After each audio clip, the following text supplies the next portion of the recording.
Wax on, wax off. By the way, I don't know if you can tell, I just chopped my finger, and this is the real stuff of parenting. I'm not shooting you the finger. I've got a Peppa Pig Band-Aid. So I just wanted you guys to see that. Welcome, weekly Q&A. By the way, if you guys are just catching this, if you're new here and you're catching a replay on YouTube, make sure to subscribe. Quick little offer, and then we'll get started on the Q&A. Just want to let you guys know, for those of you guys are working for clients and you're generating leads and they're telling you, oh, all your leads are bad.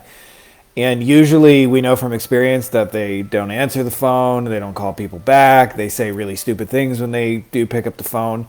I found that the best solution to do that is not to try and like call them out on their horribleness on the phone. And you can prove it to them, by the way, through empirical means, like by mystery shopping them, and it does work. But I found it far easier just to send them leads they can close. Referrals. We got an awesome, amazing referral system called the Buddy System, which has generated collectively like tens of millions of dollars. For one business alone, it's actually generated 16 million. It works almost in any niche that I've ever seen, and it's such a simple but powerful thing that multiplies the business they already have. So if you're interested in that, shoot me a PM and I will send you a Google Doc. Otherwise, let's get into some questions. Cody asks, appointment setter question. How much should we pay appointment setters? Inbound leads to demo calls. Cody, I'll give you first the direct answer, which is usually, I would say, anywhere from like 50 to $100 is at least typical for what I've seen. Obviously, it varies from niche to niche, but I'll tell you one thing that'll make your life a lot easier is, is focusing on creating an offer that's easier for your appointment setters to get booked and easier to say yes to, and focus on the quality of those calls. Because what you'll find, so you just blanket and get a whole bunch of appointments set, you can end up with people who just like cancel, or you call and they don't even know who the hell you are. To me, I would much rather have somebody get on the phone and be like 80-90% of the way pre-sold. That's how we run it in our agency, which is how I'm able to like, and some of the members of the Wolfpack as well, like close people just with a Google Doc or a 5-minute video, because we make the whole thing easy to say yes to, and most people don't have that in place. So if you do that, by the way, you'll end up with a lot better appointments. So focus on the piece you can control. Charles, what are good ways to increase Google My Business traffic for a service area business? The basics of that, Charles, never really change. I mean, I haven't really been doing a whole lot of Google My Business for a few years, so I'm probably not the perfect person to answer, but I'll tell you, I have ranked a lot of Google My Business listings in my day. And, citations, all matching. Make sure you fill out the profile and it's clear and it's direct and who it's for. Obviously, proximity matters. And, that's basically it. Get some reviews. Really, if you do those 4 things, you'll find that in most areas, obviously not like in New York City will that be the easiest thing in the world, but you're going to rank some My Business listings. John, website rebrand question. I built a website on an expired domain, but now I want to rebrand it. What's the best way to do it without losing SEO rankings? Any recommended tutorials? Actually, it's really simple, John. Just do a 301 redirect to the new site, and you won't pass off 100% of your links, but you'll get enough of it. So yeah, that's all I got on that. Charles, I have 2 business manager accounts. Both have been disabled. Am I able to create another business manager account to be able to run ads? I can't find where I can create another one, or do I need to create a new personal account and start over? Charles, this is like Facebook's in like a crazy mode where they're just banning people. I'll give you the same 3-part answer that I'm going to give you. One is you can get a new account and start over, and I've done that. I'm actually on my 6th business manager, just so you know. But the first thing you can do is appeal it, and we've got a template in the members area. I'm happy to send that to you or anyone else who needs it. If you just reach out, I'll send you the template. It's free, so don't worry about it. But yeah, it'll help with your appeal process. Now, having said that, though, there's 2 things you should know. One is don't put all your eggs in the Facebook basket ever. Like I see too many businesses where if you're 100% dependent on Facebook, you've got maybe 5 to 10 years maximum before they'll cut you off. And if you want to be in business in the long term, you need multiple traffic sources. But I'll tell you, the best traffic in the world ever is traffic that you control. And so what you want to do long term is convert Facebook ads into your own audience, especially if it's a niche you've decided you wanted to work in long term. And what you'll get is, you'll build an audience that you yourself control, that you can email, that you can warm up and so forth. And what'll happen is Facebook ad shutdown will be less catastrophic over time. Sam, if you offer media buying to clients, but you're crap shit at running ads to get clients, is this a red flag or no? Sam, this is an interesting thing. I would say in like 8 out of 10 cases, what you're alluding to is true, that people, if you can't run ads for yourself, how are you going to run ads for other people? I would never hire anybody to run ads that's never risked their own money and understands what that whole thing is like. But having said that, I'll tell you, if you're a Facebook ads person, your tendency to think is that the solution to every business problem is a Facebook ad.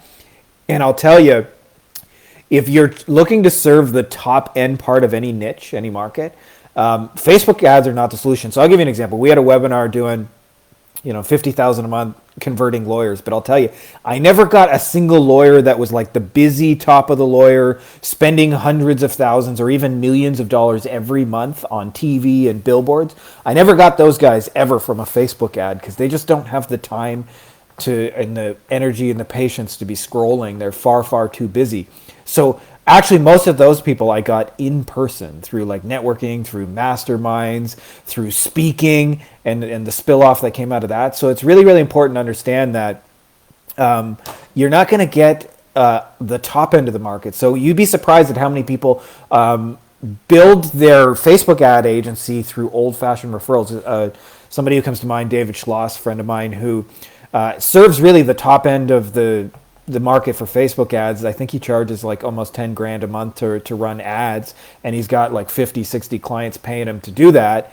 And almost all of his stuff comes from, referral, word of mouth, and those kind of things. But actually, he is really good at running ads too. So I just wanted to include that nuance. Conrad, giving back, this wasn't so much a question, I just wanted to comment for the rest of you. Giving back $5,000 to a client was one of the best decisions I ever made. The amount of time that I gave them was unreal and draining. Lesson learned. I'll tell you, for those of you who have not experienced this, do you know how many shitty clients it takes to ruin your agency? The answer is 1. And you will spend far too much time thinking about one shitty client than you will about the 10, 20 that you're doing right by, and that one that's just unhappy with you and sends you the nasty email. And I didn't know this when I first started, but Conrad makes a really great point, is you can give refunds. You can fire clients. When I finally figured that out, it was quite liberating because I didn't know how to deal with, hey, I got a shitty client. Just give them their money back. Say, hey, obviously we're not a fit together. Don't make them wrong, by the way. Just, it's like, hey, this is what we do. Clearly, that's not working out for you. Here's your money back. I wish you well. You'll save yes, I know a lot of times you guys, especially in this, economic situation, need the money, but I promise you, you'll make your life so much easier, and you'll make it for the long term easier to earn money. And what ends up happening is, if you have shitty clients in your agency, then getting more clients will always conflict you because you'll feel like, I already got fucking 6 pain in the asses. The idea of having 12 pain in the asses isn't very exciting. But if you got 6 clients you love, then getting 12 is no problem. So it actually is way more beneficial in the long term. Kenneth, what does your current advertising strategy look like?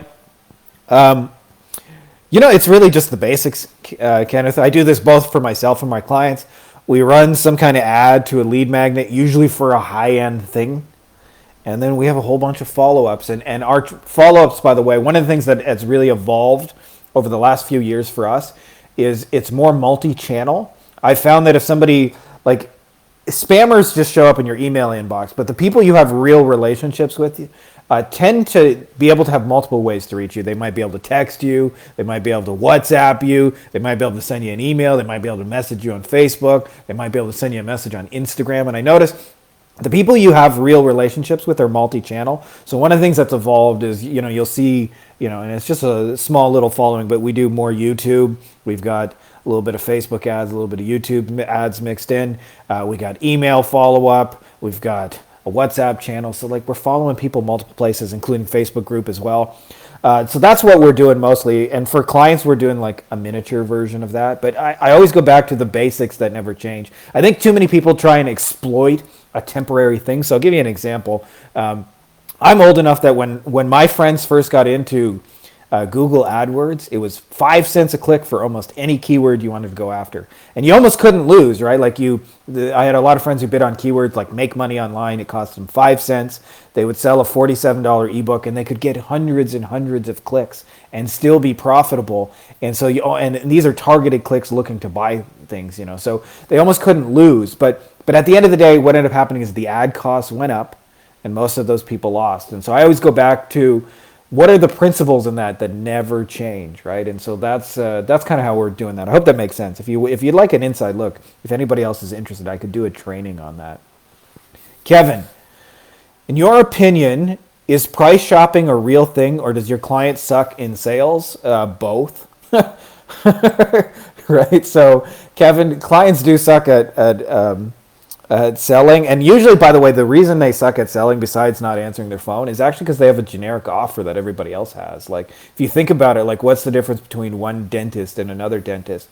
If they're good at their business, probably a lot, but usually they're not. They just, same cavities, same fillings, and they don't really do a whole lot to differentiate themselves. So in those situations, people price shop. But I'll tell you, when people are price shopping, it very rarely comes down to who's the cheapest. I'll give you an example, okay? I got hired on to do a mystery shopping phone call for somebody who was running a bankruptcy law firm. Now, when people are going through bankruptcy, obviously the biggest thing they're worried about is they got bills coming in, they can't pay, they're stressed out. And I remember listening to the lady on the phone, and this was the same phone call I heard like 100 times in a row when we did the recording. She said, the person would call up and say, "How much does it cost to get a bankruptcy?" And she would say, "Well, it depends what you got going on." And then the person would make an excuse to flake and say, "Well, I guess I got to talk to my cousin, uncle, brother, call you back." And they never called back, right? It was just a polite way to get off the phone.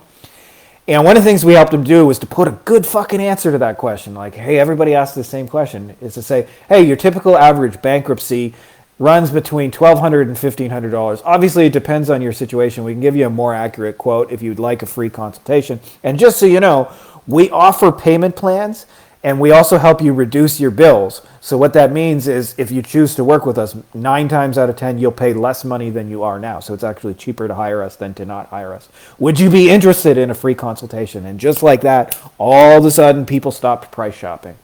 So usually it's because they're getting a repetitive objection and they don't know how to handle it. And they don't have any way of being unique. So part of what you can help your clients do is just mystery shop them and show them how to stand out. But also, people do price shop. For real, it does happen. So anyway, enough nerdy giggles. Mir, how do you get your copywriting done? Do you do it yourself or outsource it? If so, where? Thank you for helping me. Mir. Going to give you a big shortcut on this, but before you do, I want to give you a little word of caution. So I've seen a lot of people hire out copywriting and things like that. And often when they hire a copywriter, they've got a broken offer and a broken message, and the whole thing is broken, and it's a mismatch with their audience, and then they want the copywriter to come in and fix it. And that's just a recipe to lose. In my experience, and by the way, there's been like, a lot of people think like digital marketing is new.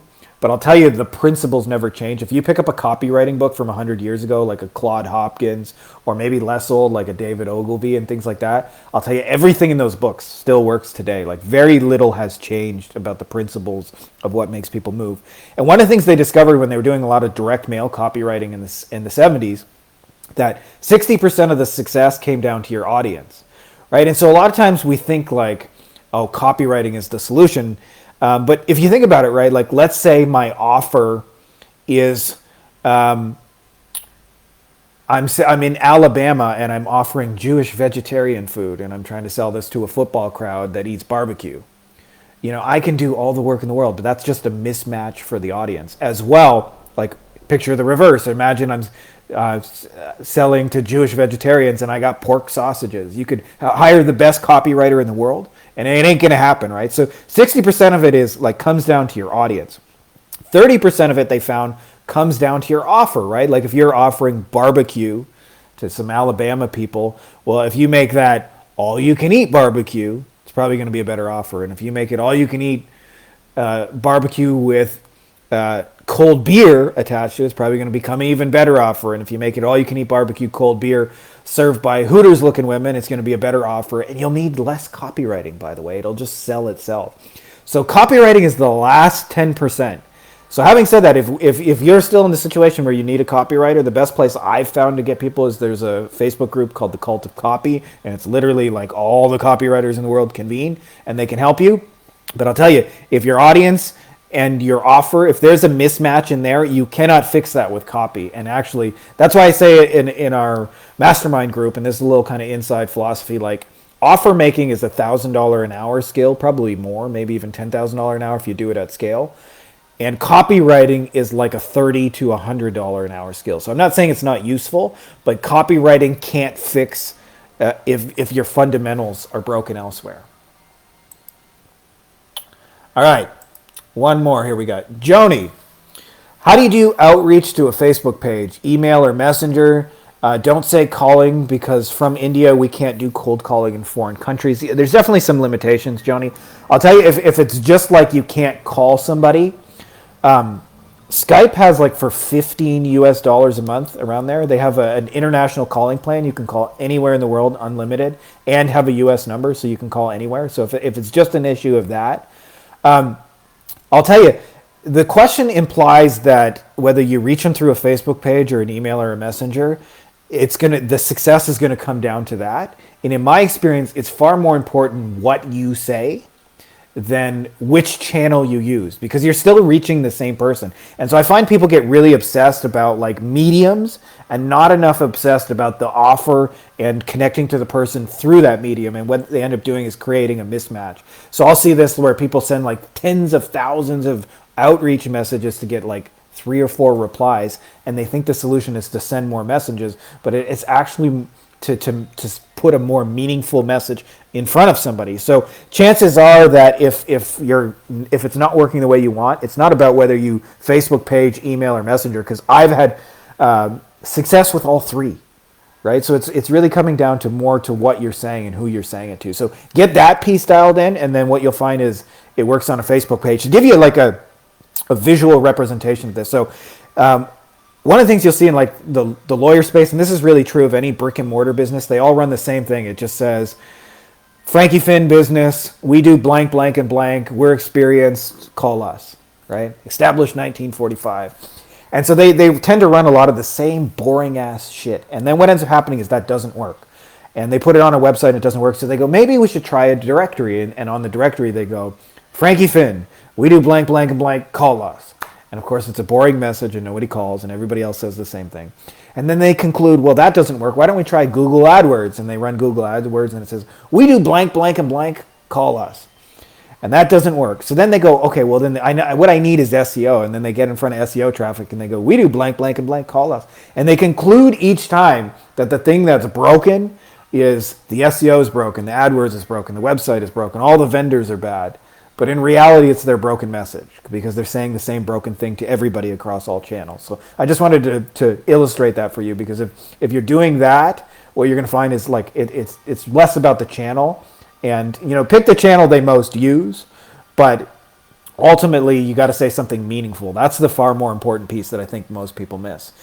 And I think that's all we got for questions today, by the way. You guys are awesome. So just wanted to mention, if you guys are getting the bad leads and you're interested in the buddy system, reach out. And if you're watching on this YouTube, and you just stumbled upon us, if you're one of the 8 people in the world, for God's sakes, subscribe, because I'm putting more and more good stuff. And one of my goals for this channel going forward is actually to put more and more just really cool agencies, show you guys the inside of what some of the better agencies in the world are doing, so you can kind of see it like run in real time and adopt some ideas. Because I'll tell you, that's the fastest way to upgrade your own, is to see good ideas in other people that you go, oh, I could do that. So anyways, that's all I got for this week for you guys. And enjoy my Peppa Pig Band-Aid, and may the force be with you. And I hope you guys have an awesome Monday.